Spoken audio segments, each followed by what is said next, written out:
Welcome to our channel. We're making a very easy baked chicken that you can fix quickly for dinner or for lunch. So let's start with, I chose a spring chicken, the young chicken, so that it cooks faster.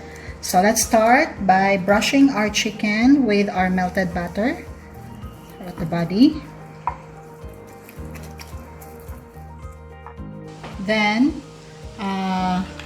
put the minced garlic all over the body. Rub it into the body of the chicken. Okay. And this one. This will add our salt. Rub it into the entire body also. And next is the black pepper. Okay, we already rubbed all the seasonings to our chicken. We'll add half of the garlic that we have here. Put it inside the body or the cavity of your chicken. Also your half of your onions.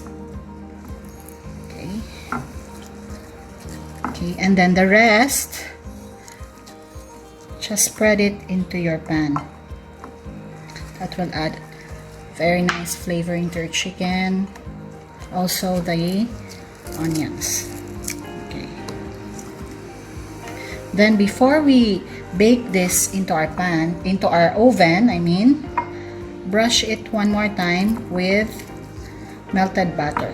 I already preheated my oven for 15 minutes at 180 degrees Celsius. Okay. We will bake this for 1 hour. And in the middle, 180 degrees. Adjust your timer to 1 hour. Okay, and then let's check the chicken after 1 hour. Okay, after 1 hour, let's check.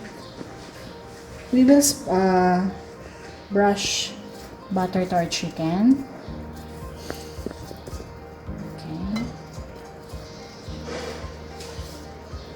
And then let's change it to grill, our oven into grill.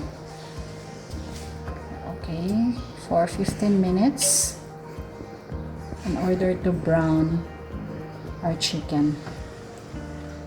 Okay.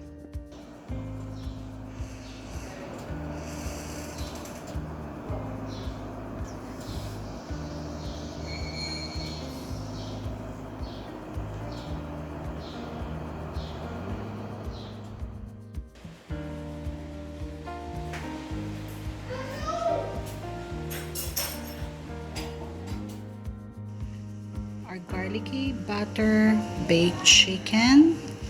Serve with your favorite gravy. Enjoy your meal.